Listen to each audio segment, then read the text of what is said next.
Hello students, welcome to JK Toppers. So यहाँ पे आज का आपके यानी कि जेकेपी बॉर्डर बटालियन के कुछ कॉन्स्टिट्यूशन के बारे में यहाँ पे पढ़ेंगे, जो कि हमारा टॉपिक किस बेस पे रहेगा जेकेपी बॉर्डर बटालियन पे। ये रहेगा आपका कॉन्स्टिट्यूशन एंड पॉलिटिकल सिस्टम जो हमारे इंडिया में है, वही जो है हम टॉपिक आज करेंगे। तो चलिए स्टार्ट करते हैं। फर्स्ट क्वेश्चन है आपके पास, the idea to have a constitution was given by. देखिए बहुत इंपॉर्टेंट क्वेश्चन है। तो यहाँ पे पूछा गया है कि इंडिया को जो यानी कि कॉन्स्टिट्यूशन को जो है यहाँ पर आइडिया दिया गया है किसके द्वारा। ऑप्शन ए देखिए आपके पास आता है राजेंद्र प्रसाद, ध्यान से सुनिएगा। बी है आपके पास एम.एन. रॉय। सी है doctor B R. Ambedkar and option D है आपके पास एच.सी. मुखर्जी। तो यहाँ पर जो है जिस स्टूडेंट्स को भी यहाँ पर कोई भी क्वेश्चन का जो है आंसर अगर पता है तो वो नीचे फटाफट कमेंट सेशन में लिखते चलिए, ताकि मुझे जो है आप स्टूडेंट का फीडबैक मिल सके।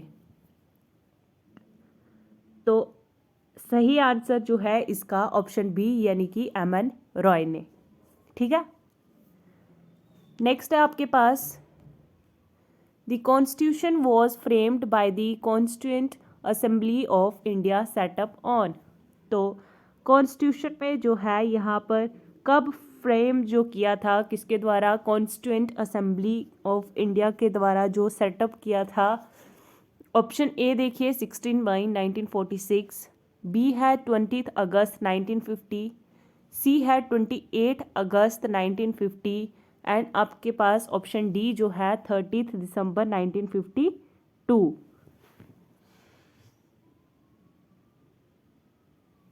तो आपका सही आंसर जो है वो है ए यानी कि 16 मई 1946।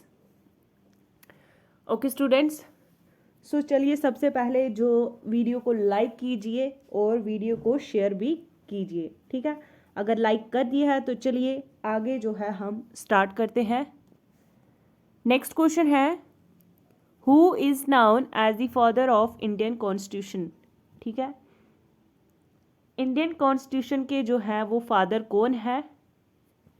Option A doctor B R. Ambedkar, B H C. Mukherjee, C है doctor Rajendra Prasad and option D जो है सरदार पटेल। तो ऑप्शन ए यानी कि डॉक्टर बी.आर. अम्बेडकर जो है ये है इंडियन कॉन्स्टिट्यूशन के फादर। ओके, सो चलिए नेक्स्ट क्वेश्चन आपके पास, दी कॉन्स्टिट्यूएंट असेंबली।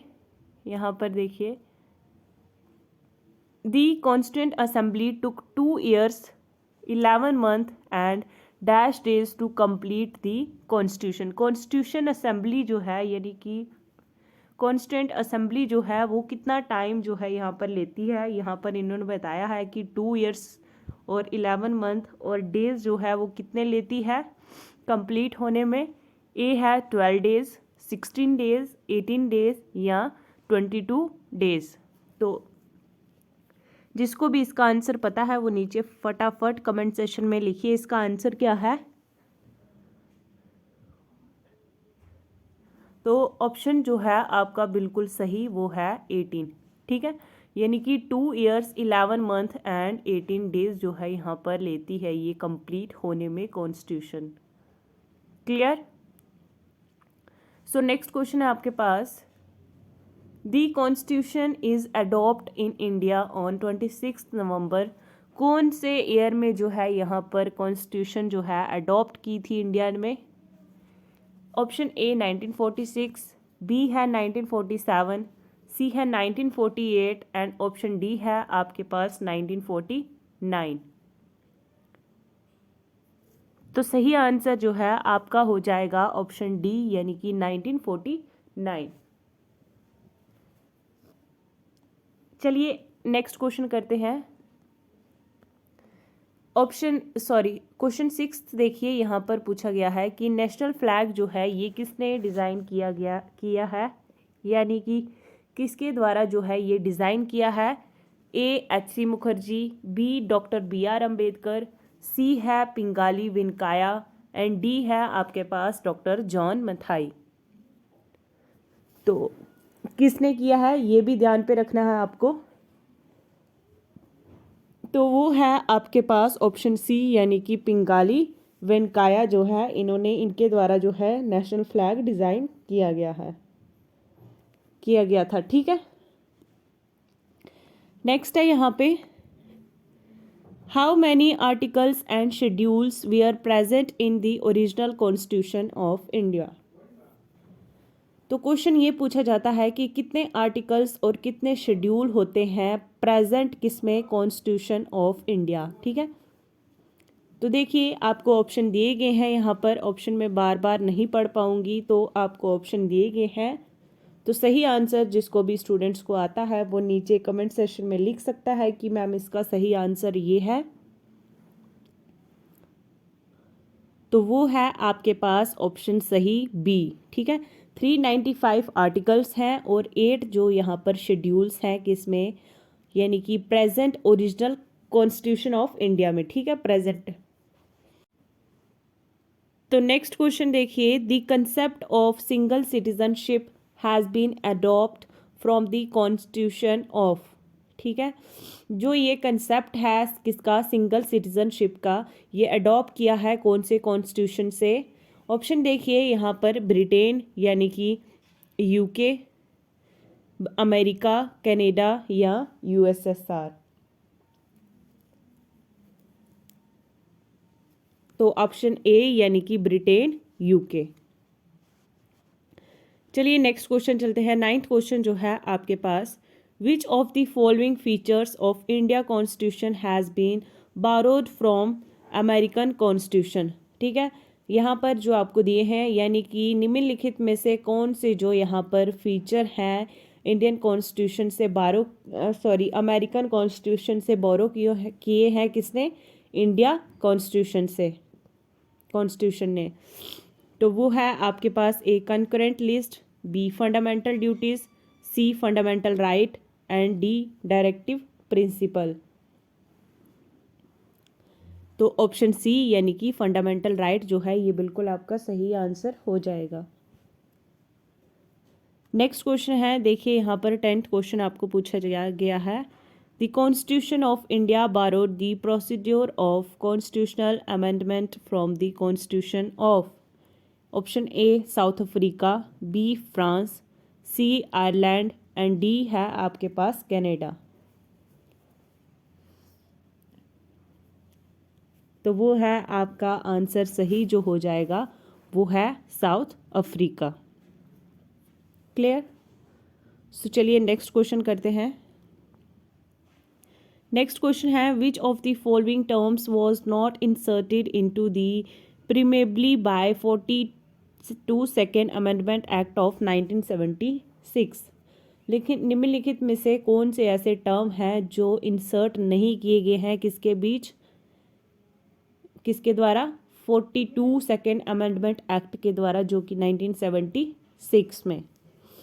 ए है सोशलिस्ट, बी है सेक्युलर, सी है इंटीग्रिटी एंड डी है आपके पास फ्रेटर्निटी। तो आपका सही आंसर ऑप्शन डी यानी कि फ्रेटर्निटी जो है ये बिल्कुल आपका सही आंसर हो जाएगा। तो यहाँ पर देखिए 12 क्वेश्चन जो है वो क्या पूछता है आपको,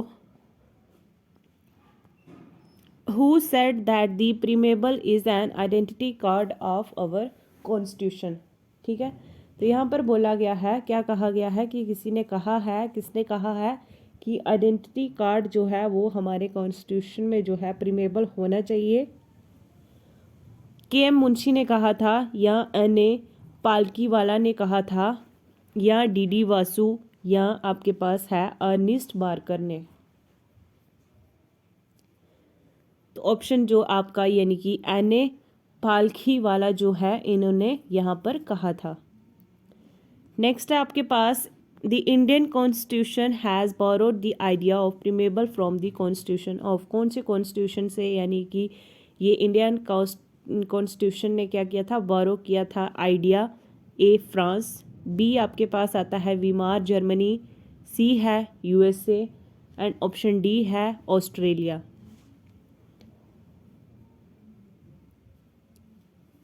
तो आपका आंसर जो सही है वो है ऑप्शन सी यानी कि यूएसए। क्लियर। सो चलिए नेक्स्ट क्वेश्चन है आपके पास, which of the following was originally a fundamental right but now it's only a legal right. ठीक है, निम्नलिखित में से कौन सा जो है यहाँ पर फंडामेंटल राइट का है और अभी लेकिन जो अभी है यहाँ पर वो क्या है, सिर्फ लीगली राइट है। ए है right to property, right to vote, right to contest election and D है नन ऑफ दी अबव। तो वो होगा आपके पास ऑप्शन ए यानी कि राइट टू प्रॉपर्टी। चलिए नेक्स्ट क्वेश्चन है आपके पास, the fundamental right was enshrined in which part of Indian constitution. ठीक है, और पार्ट सेकेंड, पार्ट जो है आपके पास यहाँ पे थर्ड, पार्ट फोर्थ या पार्ट फोर्थ ए। तो वो है आपके पास ऑप्शन बी यानी कि पार्ट थर्ड। नेक्स्ट चलते हैं, नेक्स्ट क्वेश्चन है, under which articles of the constitution are the cultural and educational right granted. यहाँ पर क्या किया है, जो किस आर्टिकल्स के अंदर जो है यहाँ पर कल्चरल और एजुकेशनल राइट ग्रांटेड कर दी है। तो वो है आपके पास ऑप्शन ए यानी कि आर्टिकल 29 एंड आर्टिकल 30 के अंदर जो है यहाँ पर कल्चरल और एजुकेशनल जो है ये ग्रांटेड कर दी है। क्लियर। सो वीडियो को अभी तक लाइक नहीं किया है, सबसे पहले जो है वीडियो को लाइक कीजिए। नेक्स्ट क्वेश्चन है आपके पास, right to constitutional remedies is a. अब ये जो है इसकी रेमेडीज क्या है राइट टू कॉन्स्टिट्यूशनल की, option fundamental right, legal right only या कॉन्स्टिट्यूशनल राइट ओनली, या ऑप्शन डी है आपके पास नेचुरल राइट। तो किसका जो है यहाँ पर जो है रेमेडीज है वो है आपके पास ऑप्शन ए यानी कि फंडामेंटल राइट। क्लियर। चलिए नेक्स्ट क्वेश्चन है आपके पास, 18th क्वेश्चन आपको क्या पूछता है, untouchability is abolished under which article of the constitution. ठीक है, अछूत का जो यहाँ पर बताया गया है वो कौन से आर्टिकल में जो है वो गलत है, एबोलाइज्ड है। तो ऑप्शन ए है आर्टिकल 17, आर्टिकल 18, आर्टिकल 14 या आर्टिकल 15। ठीक है, तो आपके पास सही आंसर जो है वो है ऑप्शन ए यानी कि आर्टिकल 17। नेक्स्ट क्वेश्चन है आपके पास 19th क्वेश्चन जो है, the power to issue writs यहाँ पर है। ठीक है, writs by the supreme court has been envisaged under which articles. ठीक है, सो कौन से आर्टिकल के अंदर जो है यहाँ पर सुप्रीम कोर्ट के द्वारा जो है पावर की यानी कि पावर टू इशू यहाँ पे किया गया है। तो वो है आपके पास आर्टिकल ए यानी कि 26 टू 26, बी है 25, सी है आर्टिकल 32 एंड डी है आपके पास आर्टिकल 14। तो वो है आपके पास आर्टिकल 32। नेक्स्ट क्वेश्चन है आपके पास 20th क्वेश्चन जो पूछता है, the fundamental duties were incorporated in the constitution on the recommendation of which committee. ठीक है, सो फंडामेंटल ड्यूटीज़ जो हैं ये कॉन्स्टिट्यूशन के हैं यानी कि रिकमेंडेशन पर। तो कौन सी कमेटी है, A Swaran Singh committee, B Shah committee, C Ashok Mehta committee and D है आपके पास नन ऑफ दी अबव। तो सही आंसर है आपके पास Swaran Singh committee. Clear. Next question है आपके पास, which of the following is not a part of Indian parliament. अब इनमें से जो है यानी कि ऑप्शन में से कौन सा जो है यहाँ पर हिस्सा इंडियन पार्लियामेंट का नहीं है। तो वो है आपका making of Pakistan.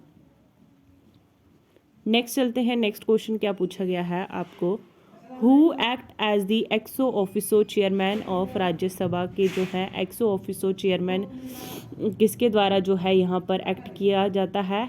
Vice president. Option B जो है ये बिल्कुल सही है। नेक्स्ट क्वेश्चन है, it is a permanent body and it is not subject to dissolution. यहाँ पर जो है एक परमानेंट बॉडी भी है और यहाँ पर जो है एक सब्जेक्ट डिसोल्यूशन भी नहीं है। ठीक है, राज्यसभा, लोकसभा या बोथ ए एंड बी या नन ऑफ दीज। तो वो है आपका ए यानी कि राज्यसभा।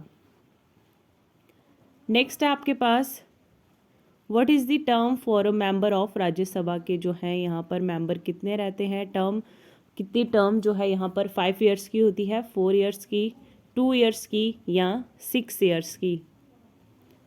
तो आपका ऑप्शन डी जो है ये बिल्कुल सही आंसर हो जाएगा। देखिए बहुत ही इंपॉर्टेंट क्वेश्चन है, ध्यान से पढ़िएगा। What is the maximum strength of Rajya Sabha in India? तो मैक्सिमम स्ट्रेंथ बतानी है आपको राज्यसभा की इंडिया में, 200, 205, 502 या 250। तो सही आंसर यानी कि डी 250। क्लियर। नेक्स्ट क्वेश्चन है आपके पास, how many members are nominated to Lok Sabha by the president from Anglo Indian community? ठीक है, कितने मेंबर जो हैं यहाँ पर नॉमिनेट किए जाते हैं लोकसभा में, किसके द्वारा? प्रेसिडेंट के द्वारा। कहाँ से? एंग्लो इंडियन कम्युनिटी से। तो आपके पास ऑप्शन ए है 1, 2 है, 3 है या 4 है। तो कितने मेंबर यहाँ पे नॉमिनेट किए जाते हैं? वो है आपके पास यानी कि 2। ठीक है, चलिए नेक्स्ट क्वेश्चन कर लेते हैं। यहाँ पर पूछा गया है, what is the maximum strength of lower house of Indian parliament? तो मैक्सिमम स्ट्रेंथ बतानी है आपको यानी कि लोअर हाउस की इंडियन पार्लियामेंट में। तो वो है आपके पास ऑप्शन ए जो है यानी कि 530, 545, 550 एंड 552। सही आंसर ऑप्शन डी यानी कि 552 यहाँ पर है, मैक्सिमम स्ट्रेंथ रहती है। क्वेश्चन नंबर 28 आपको जो पूछा गया है वो क्या है? What is the minimum age required to contest in election to the Lok Sabha? तो यहाँ पर पूछा गया है कि मिनिमम एज जो है, कितनी एज जो है यहाँ पर यानी कि लोकसभा के जो इलेक्शन होते हैं एज होनी चाहिए लोकसभा में। ए है 25, 30, 35 या 40। तो वो है आपके पास ऑप्शन ए यानी कि 25। क्लियर। नेक्स्ट क्वेश्चन है, what can be the maximum gap between 2 constitutive session of parliament? ठीक है, 2 कॉन्स्टिट्यूटिव सेशन होते हैं, इनमें जो है गैप कितना रहता है maximum? Option A 3 month, 6 month, 9 month या 12 मंथ। तो यहाँ पर है गैप जो है वो है 6 मंथ का मैक्सिमम यहाँ पर रहता है। मैक्सिमम जो है यहाँ पर गैप कर सकते हैं। क्लियर। चलिए लास्ट क्वेश्चन जो है आपको पूछा गया है, यहाँ पर क्या क्वेश्चन पूछा गया है? व्हाट वो has the final authority to decide whether a bill is a money bill और नॉट? ठीक है, इस क्वेश्चन का जो है आंसर आप स्टूडेंट्स मुझे देंगे। यहाँ पर सबसे पहले जो नए स्टूडेंट्स हैं उनको मैं बता दूँ, यहाँ पर क्वेश्चन नंबर 30 लिख के देन आपको इसका आंसर देना है। आपका आंसर ए है या बी है या ऑप्शन सी है या ऑप्शन डी जो है, चारों में से जो भी ऑप्शन आपका सही है वो आपको नीचे मेंशन करना है क्वेश्चन नंबर 30 लिख के। ओके स्टूडेंट्स, सो यहाँ पर जो है आज की हमारी जो क्लास है यहाँ पर ही ख़त्म होती है। मिलते हैं नेक्स्ट क्लास में, तब तक के लिए अपना ख्याल रखिए और यूं ही आप जो है मेहनत करते रहिए, क्योंकि जेकेपी बॉर्डर बटालियन का जो मैंने आपको बताया नई अपडेट जो मैंने आपको दी है कि इसका जो रिटर्न है वो कभी भी यानी कि जुलाई तक जो है इसका रिटर्न हो सकता है। ओके स्टूडेंट्स, सो चलिए बाय बाय। Take care.